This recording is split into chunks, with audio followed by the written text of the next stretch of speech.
여러분 안녕하십니까? 10월 31일 굿모닝 NBA 시작합니다. 먼저 오늘의 주요 뉴스입니다. 윤석열 대통령이 오늘 국회에서 시정연설을 합니다. 시정연설에 앞서 환담 자리에서 이재명 대표와 처음 대면하는데 어떤 대화가 오갈지 관심이 쏠립니다. 민주당 이재명 대표가 받는 백현동 사건 재판이 이미 세 차례 공판이 진행된 대장동 사건과 병합돼 함께 진행됩니다. 다만 이 대표 측이 요청하는 위증교사 혐의 재판 병합 여부는 아직 결정되지 않았습니다. 전 펜싱 국가대표 남현희 씨의 재혼 상대 전청조 씨에 대한 경찰 수사가 다각도로 진행 중입니다. 아동학대 혐의로 수사를 받는 것에 더해 남 씨의 펜싱 학원 학부모를 상대로도 사기 행각을 벌이려 한 정황이 포착됐습니다. 본격적인 지상작전에 돌입한 이스라엘군이 가자지구 중심부인 가자시티에 진입한 걸로 알려졌습니다. 하마스는 인질 영상을 공개하며 인질 석방 협상에 응하라는 선전전을 펼치고 있습니다. NC가 프로야구 플레이오프 1차전에서 KT를 꺾고 기선 제압에 성공했습니다. 올 시즌 투수 3관왕의 패디가 삼진 12개를 잡는 위력투로 승리를 이끌었습니다. 오늘 전국이 예년 기온을 웃도는 맑고 온화한 가을 날씨를 보이겠습니다. 강원과 충청 등 일부 지역엔 오전까지 짙은 안개로 가시거리가 200m 이하로 짧아지겠습니다. 윤석열 대통령이 오늘 오전 직접 국회를 찾아 시정연설에 나섭니다. 정부가 편성한 657조 원 규모의 내년도 예산안에 대해 설명할 예정인데요. 민주당이 피켓 시위를 자제하겠다는 이른바 신사협정을 파기할지 주목됩니다. 오늘 첫 소식 신재우 기자입니다. 윤석열 대통령의 국회 시정연설은 이번이 세 번째입니다. 23조 원에 달하는 지출 구조조정을 단행한 내년도 예산안에 대한 국회의 협조를 당부할 것으로 보입니다. 특히 이번 예산안에서 R&D 연구비 삭감에 대한 논란이 커지는 만큼 이에 대한 설명도 나올 것으로 보입니다. 대통령실 핵심 관계자는 국정운영 소외와 최근 현안이 포함될 수 있다고도 전했습니다.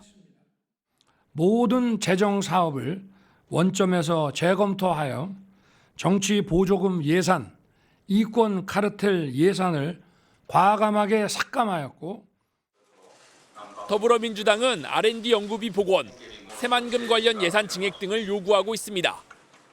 전체적으로 민생 문제 또 우리나라의 미래 그리고 국가 경제를 다 내팽개친 예산이다. 민주당은 지난해 10월 시정연설 당시 당사 압수수색에 항의하는 뜻으로 불참했던 것과 달리 오늘은 본회의장에 입장할 예정입니다. 또 최근 여야가 국회 회의장 내 피켓 시위를 자제하는 신사협정에 합의했던 만큼 오늘 시정연설 중에도 피켓은 등장하지 않을 것으로 보입니다. 다만 어제 비공개 의총에서 강경파 의원들을 중심으로 본회의장 밖에서 피켓 항의를 해야 한다고 주장한 것으로 전해졌는데 이를 실제 행동으로 옮길지 주목됩니다. MBN 뉴스 신재우입니다. 한편 윤석열 대통령은 시정연설을 앞두고 더불어민주당 이재명 대표와 만납니다. 두 사람이 자리에 앉아 대화를 나누는 건 정부 출범 후 이번이 처음인데요. 갈등 국면에서 협치 가능성이 열릴지 주목됩니다. 원종희 기자입니다. 윤 대통령은 국회 시정연설에 앞서 김진표 국회의장을 비롯한 오부 요인, 여야 지도부 등과 환담을 갖습니다. 이 자리에 이재명 더불어민주당 대표도 참석하기로 결정하면서 정부 출범 후 처음으로 두 사람의 만남이 성사됐습니다. 윤 대통령은 정부 기념식 등에서 이 대표와 만난 적은 있지만 짧게 인사만 했을 뿐 대화를 나누진 않았습니다. 또 지난해 10월 시정연설 때는 민주당이 윤 대통령의 종북 주사파 발언 등을 문제 삼아 전면 보이콧에 나서면서 회동이 무산됐습니다. 민주당 내에서는 이번 시정연설과 사전 환담에 참석할지를 두고도 의견이 분분했던 것으로 알려졌습니다. 여러 가지 의견이 있었지만 대표는 결단으로 참석하시는 걸로 결론이 났습니다. 대통령실 핵심 관계자는 국회는 국민의 대표기관이라며 국회 지도자들과 만나게 되면 목소리를 잘 경청하겠다고 밝혔습니다. 다만 이번 환담은 이 대표가 제안한 영수회담이 아닌 오부 요인까지 함께 만나는 차담회 형식인 만큼 깊이 있는 대화가 오가기는 어려울 거란 전망도 나옵니다. 여야의 극한 대립 속에서 성사된 이번 만남에서 실질적인 협치의 물꼬가 트일 수 있을지 관심이 쏠립니다. MBN 뉴스 원중입니다. 인유한 국민의힘 혁신위원장이 혁신이 출범 후 첫 공식 일정으로 광주를 찾았습니다.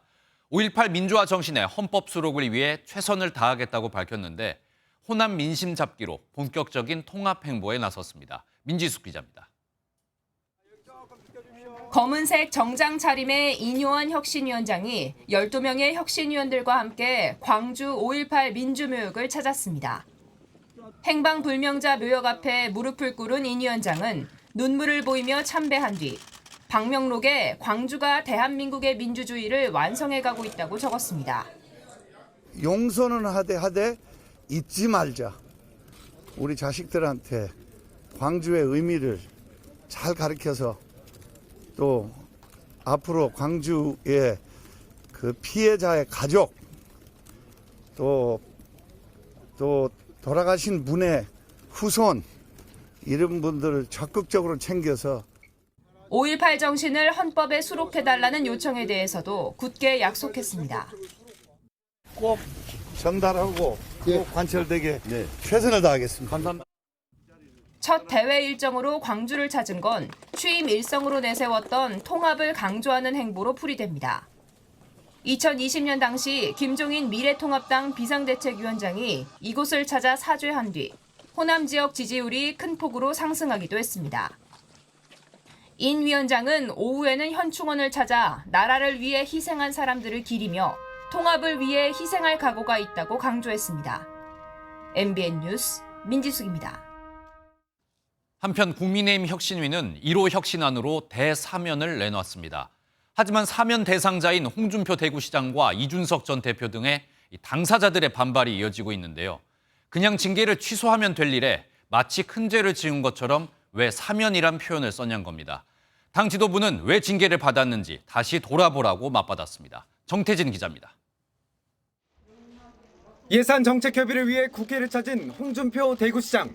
작심 비판을 쏟아냅니다. 사면이라는 것은 죄 지은 자를 용서해주는 대통령의 권한입니다.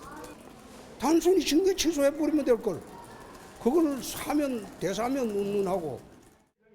또 징계 취소엔 관심도 없고 연연하지도 않는다며 정치하는 데 상관이 없다고 말했습니다.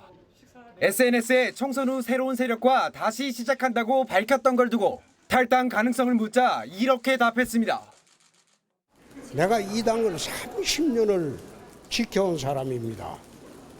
4%빼야 안 되는 정당을 되살린 사람입니다. 나왔다 들어갔다 하는 그 지류지천의 실개천이 아니고 나는 본류입니다. 이준석 전 대표도 사면을 받아달라는 이야기는 그만하라고 재차 거부의 뜻을 밝혔습니다.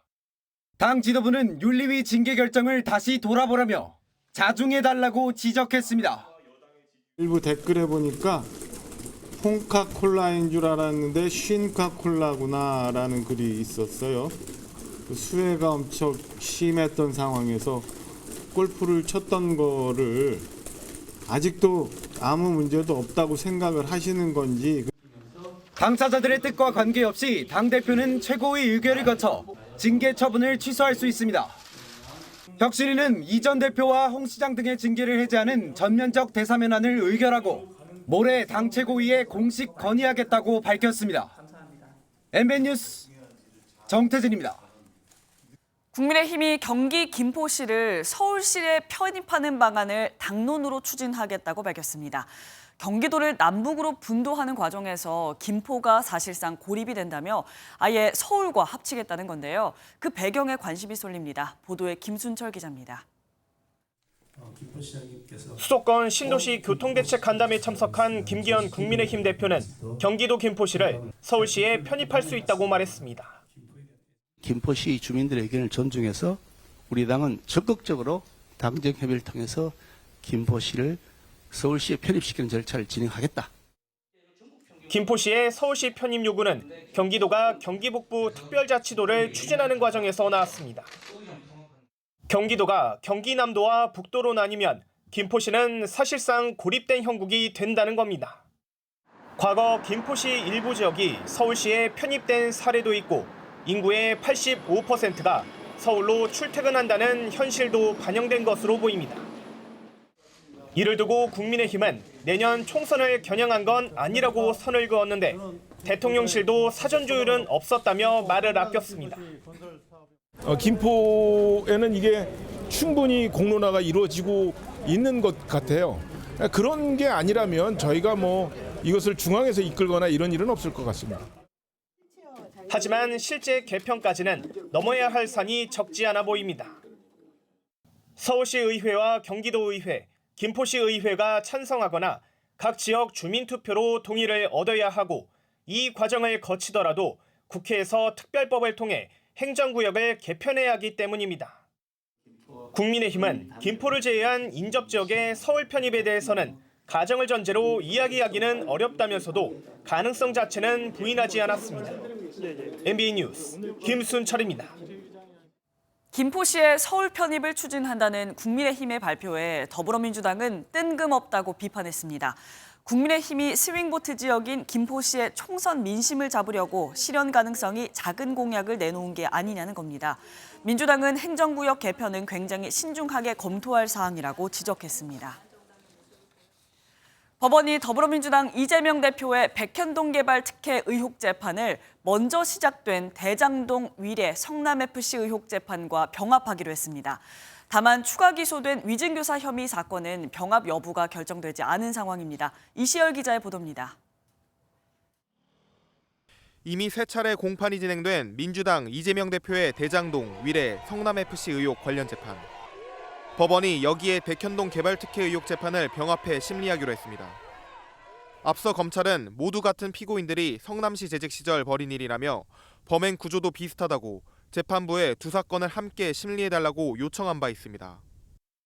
이 대표 측도 반대하지 않는 입장인 만큼 재판부는 별도 심리 없이 병합을 결정한 것으로 보입니다. 다만 검찰이 추가 기소한 위증교사 사건의 병합 여부는 아직 결정되지 않았습니다. 이 대표 측은 방어권 보장 차원에서 위증교사 사건까지 함께 병합해야 한다는 신청서를 재판부에 냈지만 검찰은 별도로 심리해야 한다는 입장입니다. 여야도 지난 24일 열린 국회 법제사법위원회 국정감사에서 이를 두고 신경전을 벌였습니다.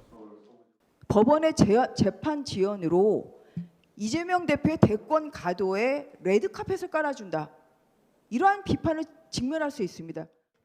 이에 민주당 김영배 의원은 검찰이 두 사건을 병합해달라고 요청했다며 위증교사 병합만 문제 삼는 이유가 뭐냐고 반발했습니다. 병합된 대장동, 백현동 사건 재판은 다음 달 3일 열릴 예정입니다. MBN 뉴스 이시열입니다. 전 펜싱 국가대표 남현희 씨의 재혼 상대로 알려졌던 전청조 씨의 사기 의혹이 계속해서 이어지고 있습니다. 이번에는 남현희 씨가 운영하는 펜싱 학원의 학부모를 상대로 3천만 원의 연회비를 내면 스포츠 심리 상담을 해주겠다고 접근해 사기를 벌이려 한 정황이 포착됐습니다. 최민성 기자가 보도합니다. 남현희 씨가 운영한 서울 강남의 한 펜싱 학원. 전 청조 씨 사기 의혹이 불거진 뒤 영업이 중단된 상태입니다. 현재 해당 펜싱 학원의 문은 굳게 닫혀진 상태입니다. 안에는 아직도 수강생들의 펜싱화가 신발장에 놓여져 있습니다. 그런데 MBN 취재 결과 전 씨가 펜싱 학원의 학부모에게도 접근한 정황이 밝혀졌습니다. 자신이 상위 1% 고위층 자녀들을 상대로 스포츠 심리 상담 클럽을 운영한다며 학부모의 경제력을 살핀 겁니다. 그럼 나야 뭐 경제적으로 여유 있다. 그러니까 연회비가 3천만 원이다. 전 씨는 스스로를 16살에 대학 졸업, 19살에 정신과 전문의 수료라고 강조했고 해당 학부모가 관련 이력을 요구하자 거듭 입금을 권한 것으로 전해졌습니다. 내가 너를 초이스하는 선택하는 거지 네가 나를 선택하는 거 아니다. 그래서 3천만 원을 입금하면 내가 나를 기만했다. 아직까지 학부모 피해는 정확히 알려지진 않았고 이 학원에 자녀를 보낸 학부모들은 언제 학원이 문을 열지 매우 난감한 상황입니다. 여기 보냈다는 엄마들이 멘붕인 상태예요. 머니까 엄마들 매 픽업하기 힘드니까 여기 보내기 위해서 이상한 분들도 있어서 전세로. 전 씨를 상대로 제출된 고발 사건 2건을 수사 중인 서울 송파경찰서는 또 다른 사기 의혹이 있는지도 살피고 있습니다. MBN 뉴스 최미성입니다. 사기 행각에 이어서 전청조 씨가 남현희 씨의 중학생 조카를 학대한 혐의로 입건된 사실이 추가 알려졌습니다. 경찰은 조만간 전청조 씨를 불러 남현희 씨에 대한 스토킹은 물론 조카 학대 혐의도 조사할 계획입니다. 이어서 윤기랑 기자입니다. 지난 26일 전총조 씨가 남현희 씨에 대한 스토킹 혐의로 체포된 남 씨 어머니의 아파트입니다. 남 씨의 전 연인이었던 전 씨는 스토킹 사건이 있기 전에도 남 씨가 머물던 이곳에 자주 방문한 것으로 알려졌습니다. 그런데 이 기간인 지난 8월 말에서 지난달 초 사이 전 씨가 집안에서 중학교 2학년인 남 씨의 조카를 여러 차례 폭행했다는 의혹이 제기됐습니다. 폭행 당시 전 씨는 골프채를 사용한 것으로 전해졌습니다. 사건 직후인 지난달 아동보호 전문기관으로부터 신고를 접수한 경찰은 전 씨를 아동복지법 위반 혐의로 형사 입건했습니다. 성남중앙경찰서는 애초 남 씨에 대한 스토킹 말고는 전 씨와 관련된 사건이 없어 석방했다고 밝혔는데 당시 아동학대 혐의를 확인하지 못하고 놓친 건지 이후에 아동보호 전문기관에서 넘어왔는지에 대해 확인해주지 않고 있습니다. 전 씨가 남 씨의 조카를 폭행한 이유와 폭행 정도나 횟수 등은 아직 알려지지 않았습니다. 남 씨의 조카로부터 피해 사실에 대한 진술을 확보한 경찰은 조만간 전 씨를 불러 아동학대와 스토킹 혐의를 동시에 조사할 방침입니다. MBN 뉴스 윤기란입니다. 마약 혐의를 받는 가수 지드래곤 권지용 씨가 어제 변호인을 통해 경찰에 자진 출석하겠다고 밝혔습니다. 이르면 이번 주 소환될 것으로 보이는데요. 또 간이검사에서 음성이 나온 배우 이선균 씨에 대해서는 긴급 감정을 국과수에 요청했습니다. 노승환 기자가 보도합니다.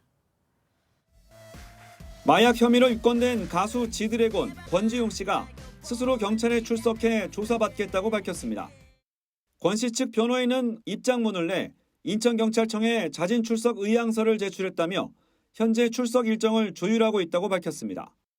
그러면서 마약 혐의는 거듭 부인했습니다. 변호인은 억울함을 조속히 해소하고자 모발과 소변 검사 협조는 물론 필요한 자료 일체도 제출하겠다고 경찰에 전달했다고 밝혔습니다. 자진 출석 의사를 밝힌 만큼 권 씨에 대한 소환 조사가 이르면 이번 주에 이뤄질 것으로 보입니다. 앞서 지난 28일 1차 조사를 받은 배우 이선균 씨의 2차 조사는 국립과학수사연구원의 정밀검사 결과가 나온 뒤 진행될 가능성이 큽니다. 1차 조사에서 소변과 모발로 마약 간이검사를 했는데 음성이 나왔기 때문입니다. 다음 정식 조사 때 필요한 요청사항들 잘 응하고 왔습니다. 추후에 조만간 조사 불러주신다고 하니까 그때 성실히 답변하겠습니다. 경찰청 관계자는 정밀감정 결과가 나오려면 보통 2, 3주일이 걸린다며 빨리 감정해달라고 국과수에 부탁했다고 설명했습니다. 긴급 감정은 빠르면 며칠 또는 일주일 안에도 결과가 나올 수 있어 권 씨 소환과 함께 이 씨 재소환이 연달아 이루어져 수사가 급물살을 탈 가능성도 점쳐집니다. MBN 뉴스 노승환입니다. 오늘 하루 중요한 일정을 소개해드리는 굿모닝 오늘입니다. 어떤 일정이 있는지 함께 살펴보겠습니다. 마약을 투약한 혐의를 받는 전두환 씨 손자 전우원 씨의 첫 재판이 열립니다. 전 씨는 지난 3월 미국 뉴욕에서 유튜브 방송 중 대마와 환각을 유발하는 마약을 투약하는 등 지난해 11월부터 올해 3월까지 여러 마약류를 투약한 혐의를 받고 있습니다. 삼성전자가 올해 3분기 반도체 실적을 포함한 성적표를 공개합니다. 반도체 사업에서 3개 분기 연속으로 수조 원의 적자가 예상되는 가운데 메모리 감산 효과로 1, 2분기보다 적자 폭을 얼마나 줄였을지에 관심이 쏠립니다. 서울 시내 자치구 11곳에 사물 인터넷과 무인 운영 시스템 등을 도입한 스마트 경로당 105개가 구축됩니다. 서울시는 오늘 양천구 신월동 스마트 경로당 개소식을 시작으로 2026년까지 서울 전 자치구에 도입할 예정입니다. 경기도 분당의 한 아파트에서 또래 여학생을 살해한 10대 남학생이 체포됐습니다. 채팅 애플리케이션으로 만나 집에서 술을 마시다 다투게 됐고 흉기를 휘둘러 여학생을 숨지게 했습니다. 김세희 기자입니다. 경기 성남시 분당구의 한 아파트입니다. 이곳에서 지난 28일 오전 3시 20분쯤 10대 남학생이 또래 여학생을 살해하는 사건이 발생했습니다. 두 학생은 채팅 애플리케이션에서 알게 된 사이입니다. 당시 두 사람은 여학생의 집에서 술을 마신 것으로 알려졌습니다. 음주 도중 말다툼이 벌어져 여학생이 남학생을 향해 흉기로 공격해 다치게 했고 이에 남학생도 여학생에게 흉기를 휘두른 것으로 전해졌습니다. 싸우면 쿵쿵거리고 막 의지로 그러더라고. 아니 방바닥 그런 소리가 들었어요. 난 그래서 누가 죽었나 이런 생각까지 들었다. 수사부 저기 특공대원 그 온 사람들이 막 여럿이 오고. 남학생은 집에서 나와 자신이 흉기에 찔렸다며 신고를 했고 현장에서 현행법으로 붙잡혔습니다. 집 안에서 발견된 여학생은 병원에 옮겨졌지만 끝내 숨졌습니다. 경찰은 치료 중인 남학생이 회복하는 대로 조사를 진행하고 살인 혐의가 드러나면 구속영장을 신청할 방침입니다. MBN 뉴스 김세희입니다. 한편 전북 전주에서는 귀가하던 10대 여학생이 일면식도 없는 50대 남성에게 둔기와 주먹으로 무차별 폭행을 당하는 일이 벌어졌습니다. 이 남성은 여학생이 자신을 비웃는 것 같아 기분이 나빠 이런 일을 저질렀다고 밝혔습니다.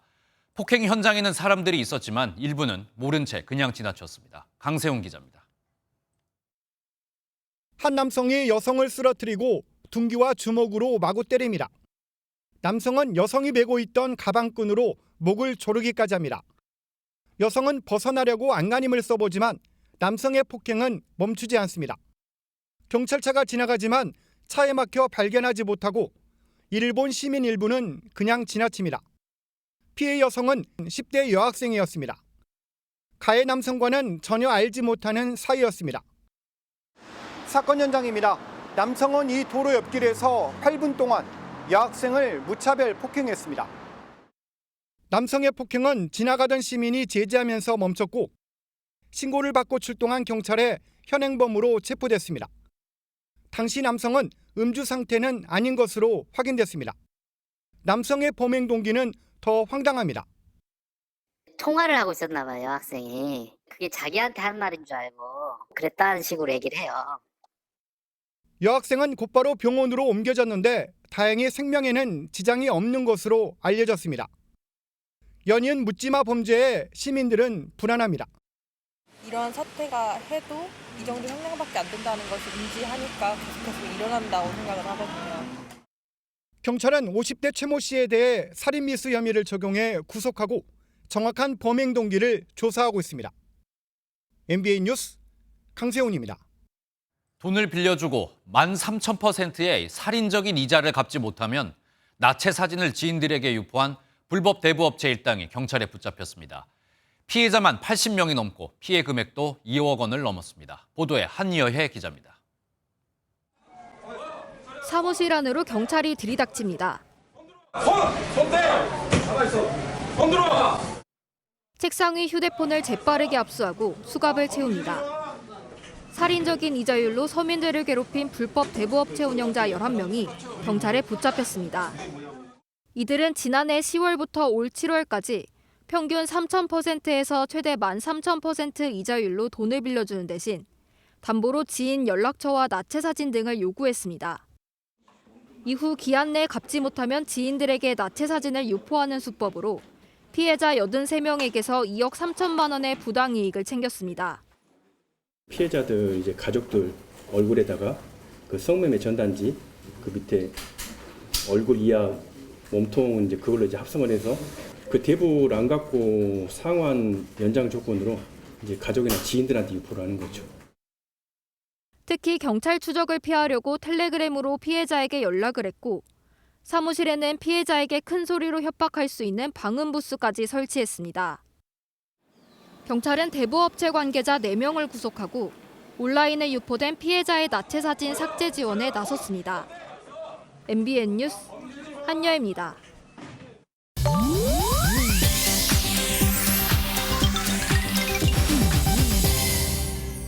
인터넷에서 화제가 되고 있는 소식들을 모아 전해드리는 인터넷 와글와글입니다. 가수 겸 배우 엄정화 씨가 SNS에 사칭 불법 광고에 대한 주의를 당부했습니다. 광고에는 올해 54세인 배우 겸 가수 엄정화라는 소개글과 함께 미용에 30억 원 이상을 투자했는데 하루 수입으로는 미용에 투자한 비용을 감당할 수 없어 주로 주식 투자로 생활하고 있다며 주식 관련 광고를 홍보하는 글이 담겼는데요. 엄정화 씨는 SNS에 이런 거 저 아니에요. 조심하세요라며 혹시 모를 피해를 막기 위해 본인이 직접 등판해 광고 그림을 알렸습니다. 최근 연예인을 사칭하는 불법 광고가 온라인을 중심으로 기승을 부리고 있는데요. 연예인 당사자는 물론 2차 피해가 발생하지 않도록 각별히 주의해야겠습니다. 초강력 허리케인이 휩쓸고 간 뒤 멕시코 휴양지에 처참한 모습이 포착됐습니다.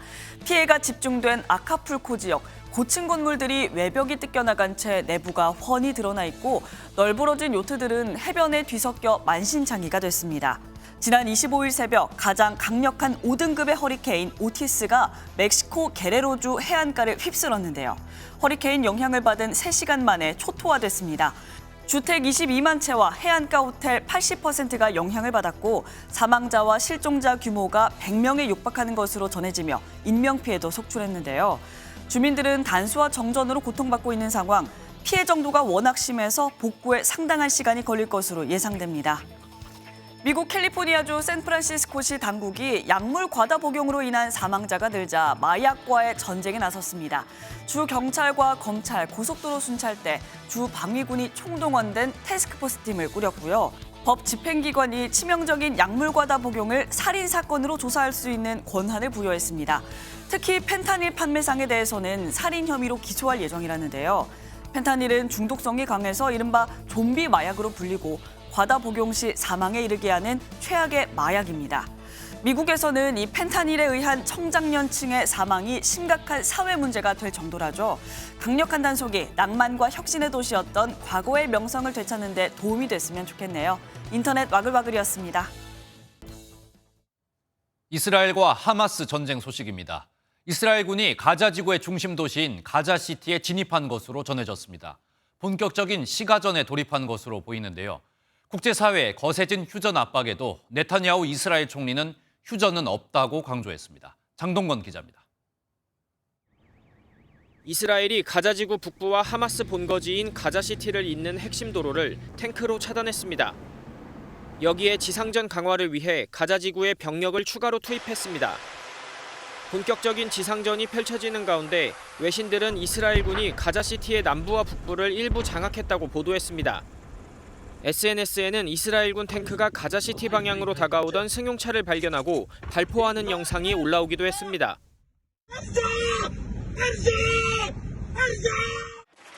네타냐후 이스라엘 총리는 지금은 전쟁의 시간이라며 국제사회의 휴전 요구를 일축했습니다. Calls for a ceasefire are calls for Israel to surrender to Hamas, to surrender to terrorism, to surrender to barbarism. That will not happen. 이스라엘군이 지상전에서 체계적으로 진전하고 있다고 진단하며 이러한 압박만이 인질 구출 가능성을 창출한다고 말했습니다. 반면 하마스는 이스라엘군이 제한된 지역을 제외하고는 가자지구 진입에 실패했다고 받아쳤습니다. And they successfully fought against the attempts of the occupation forces to invade Gaza, and they succeeded to cause them damages and big losses in Gaza Strip. 한편 유엔 안보리는 휴전을 촉구하는 구속력 있는 결의안을 두고 5번째 표결을 진행할 예정입니다. MBN 뉴스 장동건입니다. 하마스에 납치당해 의식을 잃은 채 끌려간 20대 독일계 이스라엘 여성이 결국 사망한 것으로 확인됐습니다. 하마스는 여성 인질들의 영상을 공개하며 이스라엘을 향해 협상에 응하라고 압박했습니다. 이어서 노태현 기자입니다. 하마스 대원들이 의식이 없는 여성의 몸 위에 걸터 앉아 있습니다. 지난 7일 이스라엘 남부 음악 축제에 참가했다가 하마스에 납치된 20대 독일계 이스라엘 여성 샤니 루크입니다. 당시 하마스는 샤니를 싣고 거리를 돌아다녔고 사람들이 트럭을 에워싸고 환호하는 영상이 SNS에 퍼졌습니다. 영상만으로는 생사를 확인할 수 없어 딸을 애타게 찾던 샤니의 모친 사연이 알려지기도 했는데 모친은 한 독일 매체를 통해 결국 딸이 사망한 걸 확인했다고 밝혔습니다. 이스라엘군은 시신이 아직 발견되진 않았지만 수습한 두개골 뼈 조각의 DNA 샘플을 채취해 샤니의 신원을 확인했다고 전했습니다. 이런 가운데 하마스는 여성 인질 3명의 영상을 공개했습니다. 영상 속에서 한 여성은 네타냐후 이스라엘 총리를 꾸짖으며 인질 석방 협상에 응하라고 요구합니다.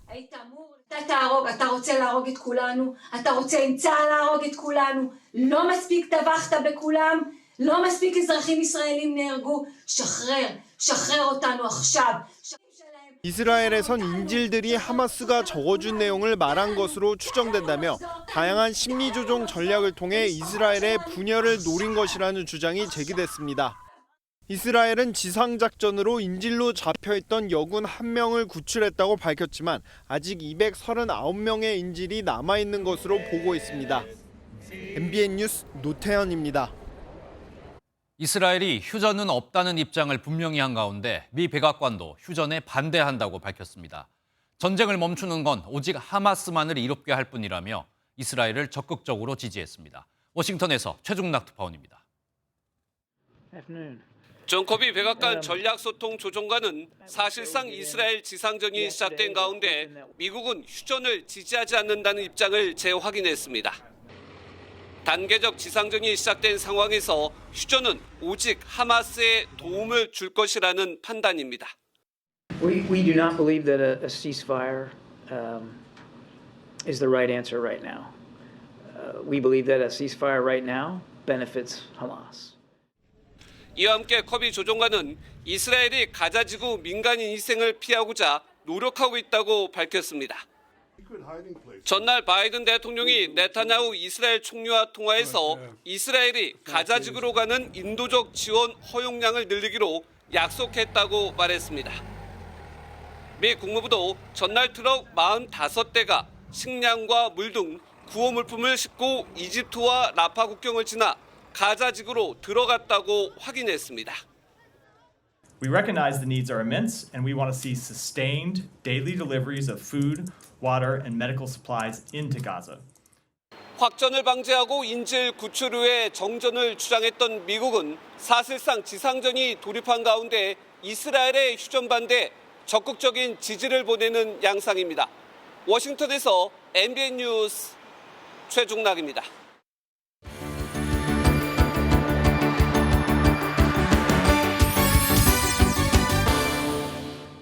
굿모닝 월드입니다. 오늘은 좀 으스스한 이야기로 출발해봅니다. 중세 유럽의 공동묘지에서 뱀파이어의 유해가 발굴됐다는데요. 기괴한 방식으로 매장된 유골들, 과연 어떤 사연이 있었을까요? 지난해 여름 폴란드 고고학자들이 발굴한 이 유골, 400년 전 젊은 여성의 것이라는데요. 엄지발가락엔 자물쇠가 걸려있고 목에는 낫을 찬 채였습니다. 또 올해는 불과 몇 미터 떨어진 곳에서 5에서 7세 사이에 어린이 유골이 발견됐는데 역시 발에 자물쇠가 채워진 채 엎드린 상태였습니다. 이 같은 매장 방식은 망자가 뱀파이어가 돼 부활하는 것을 막기 위한 거였다는데요. 병으로 아팠거나 비극적으로 사망한 이들, 세례받기 전에 어린아이가 바로 이런 공포의 대상이었답니다.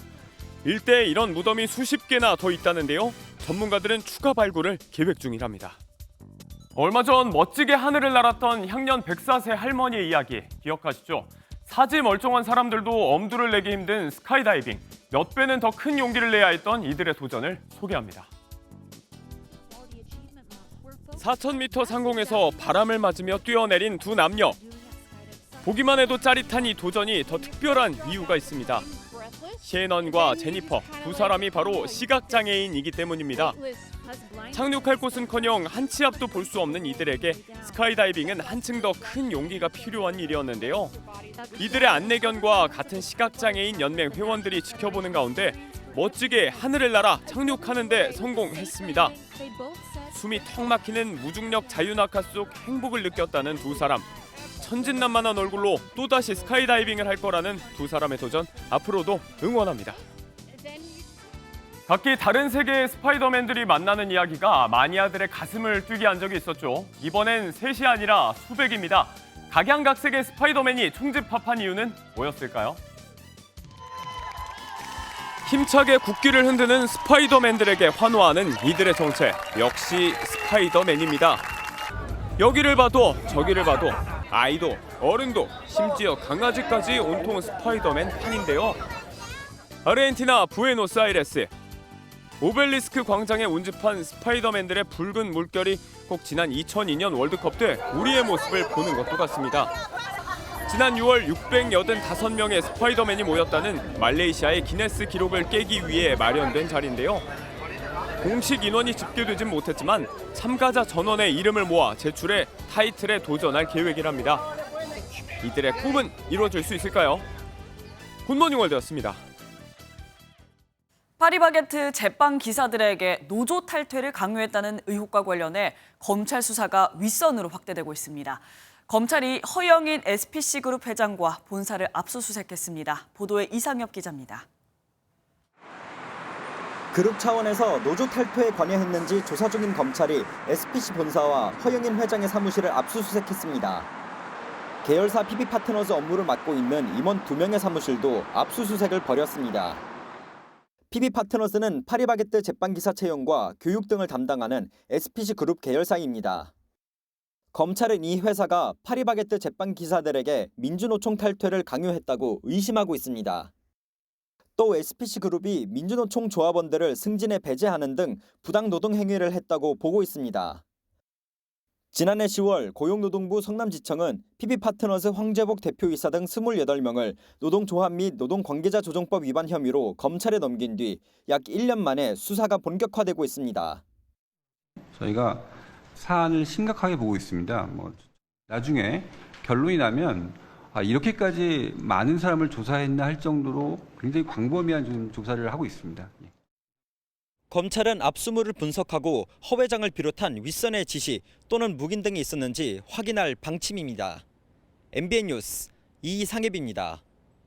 도수가 낮은 술이 잇따라 출시되면서 여성의 음주가 증가하고 있습니다. 특히 30대 여성 8명 중 1명은 고위험 음주자였는데요.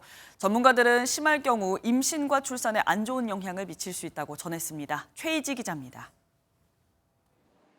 대형마트의 주류 코너입니다. 도수와 술맛이 다른 주류들이 다양하게 진열되어 있는데 특히 도수가 낮고 단맛을 가미한 술이 많습니다.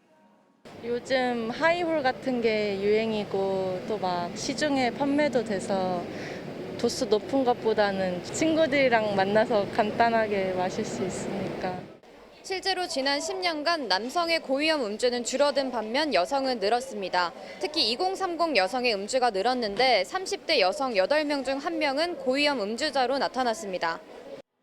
여성의 경우 한 번에 3잔 이상씩 주 4회 이상 마시는 지속 위험 음주자도 30대가 가장 많았습니다. 특히 고혈압과 당뇨 등 만성질환 치료약을 복용하면서 고위험 음주자인 여성도 10년 새 10배로 급증했습니다. 여성이 공공장소에서 음주하거나 이런 것들이 하나도 거리낌이 없는 사회 문화적 수용성이 높아지면서 여성 음주가 변화하지 않았나. 전문가들은 20대에서 30대 여성이 가임기인 만큼 임신에 부정적 영향을 미칠 수 있다고 우려했습니다. 최근 연구 결과에 따르면 임신 전이라도 가임기 여성이 음주를 많이 할 경우에는 술을 전혀 마시지 않는 가임기 여성에 비해서 불임과 난임 그리고 태아의 발달 저하 등에 영향을 미칠 수 있습니다. 전문가들은 음주는 만성질환의 주요 원인으로 음주 빈도를 줄이고 음주를 조장하는 환경을 개선하는 등 사회 전반적인 변화가 필요하다고 강조합니다. MBN 뉴스 최희지입니다. 먹는 것, 입는 것은 줄여도 아이들 학원비는 못 줄인다는 학부모들 많으실 겁니다. 입시 과열 분위기에 편승해 학원비를 빼돌려 탈세를 저지른 대형 학원과 유명 강사가 세무당국에 적발됐습니다. 탈세자 중에는 학원에 문제를 팔아 몰래 돈을 번 현직 교사도 있었습니다. 박유영 기자가 보도합니다. 국세청이 1년 6개월 동안 고강도 세무조사를 벌여 잡아낸 탈세자는 모두 246명. 여기에는 전국에 지점을 운영하는 유명 학원과 수험생들 사이에서 유명한 스타 강사도 포함됐습니다. 실제로 A 학원은 수강료를 현금으로 받아서 신고하지 않았고 이 학원을 거느린 B 씨는 인건비를 부풀려 지급한 뒤 일부를 돌려받았습니다. B 씨의 아파트 관리비와 특급 호텔, 고급 식당 이용비 모두 학원 법인카드로 처리됐으며 지역에 있는 학원 지점이 낸 브랜드 사용료는 B 씨 개인 통장으로 들어갔습니다. 소위 스타 강사 C 씨의 탈세 수법도 혀를 내두를 정도입니다. C 씨는 따로 D 회사를 만들어서 전속 계약금과 교재 저작권 수입을 D사로 지급하게 해 개인 소득세를 줄였습니다. C 씨가 입는 명품 옷, 평소 몰고 다니는 슈퍼카, 고가 미술품은 소속 학원이 돈을 내줬습니다. 모의고사와 수능 출제 경험이 있는 현직 교사가 학원에 문제를 판 것도 모자라 소득세까지 줄여서 신고한 사실도 드러났습니다. 일부 현직 교사가 학원 등으로부터 대가를 수취하면서 탈세한 사실이 확인되었습니다. 이들은 학원에 문제를 판매하고 그 대가를 가족 계좌로 우회 수취하여 소득세를 회피하였. 국세청이 이번에 업종별로 탈세자를 적발해 추징한 세금만 2,200억 원이 넘습니다. MBN 뉴스 박유영입니다. 만성 염증성 피부 질환 중 하나인 건선은 피부에 염증이 생기고 그 염증으로 인해서 피부가 두꺼워지면서 각질이 생기는 질환입니다. 건선을 방치하면 관절염이나 심혈관 질환의 위험성도 올라간다고 하는데요. 가려워서 긁다가 출혈이 생기면 건선을 의심하고 바로 치료하셔야겠습니다. 전남주 기자가 전합니다. 40대 직장인 이모 씨는 발바닥이 가려워 각질을 긁다가 피가 난 적이 있습니다. 계속 간질염증이 좀 생기고 긁다 보니까 어떨 때는 좀 심할 때 피도 나고 그렇게 된 상황입니다. 술자리가 좀 많은 이제 그런 일을 하다 보니까 술 먹었을 때 확실히 좀 더 심해지는 것 같긴 합니다. 건선은 머리끝부터 발끝까지 모든 부위에 생길 수 있는데 하얗게 생긴 각질이 빨갛게 되면서 두껍고 커지는 질환입니다. 피부 조직이 붉게 변해 외관상 아토피와 비슷해 보이지만 건선은 주로 20대 이후의 발병에 소아 시절에 생기는 아토피와 다릅니다. 건조한 환경에서는 건조 피부염이 동반될 수 있기 때문에 기존에 존재하던 건선이 악화될 수 있습니다. 이제 만성 피부 염증에서 아토피 피부염은 가려움증이 심하고 가을과 겨울철 건조한 날씨 탓에 증상이 악화할 수 있고 목감기에 걸려도 건선이 심해질 수 있습니다. 때를 미는 행위라던가 피부에 자극을 주는 모든 행위들은 좋지가 않기 때문에 그런 것들을 최대한 피하고 또 감염이 동반되어 있는 경우 예를 들면 편도선양 같은 것들에 감염되면 병이 확 나빠지는 경우가 있기 때문에 그런 감염을 주의해야 되고 매년 16만여 명이 진료받는 건선은 사람 간 전염은 없지만 방치하면 건선 관절염, 심혈관 질환 등 여러 합병증에 노출될 위험이 큽니다. 술과 비만, 고지혈증을 유발하는 음식은 건선을 더 악화시킬 수 있어 주의가 필요합니다. MBN 뉴스 전남주입니다. 대한항공과 합병의 핵심 문제인 화물사업 매각 여부를 놓고 아시아나항공 이사회가 7시간 반에 걸쳐 논의했지만 결론을 내리지 못했습니다. 대한항공과 아시아나의 합병 과정에서 EU 당국이 화물사업 매각을 요구한 건데 아시아나 주주에 대한 배임 소지가 있는 데다 노조의 반발이 우려돼 논의는 제자리를 맴돌았습니다. EU는 현지 시각 31일까지 논의 결과를 담은 조치안을 내라고 요구한 바가 있어 오늘 결론을 낼 가능성도 있습니다.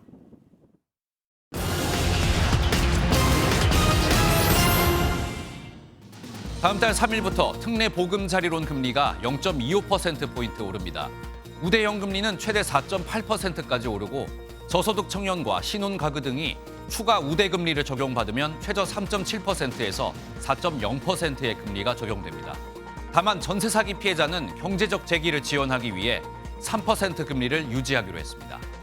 한국주택금융공사는 긴축 장기화와 중동발 리스크 등의 영향으로 불확실성이 커져 금리 인상이 불가피했다고 밝혔습니다.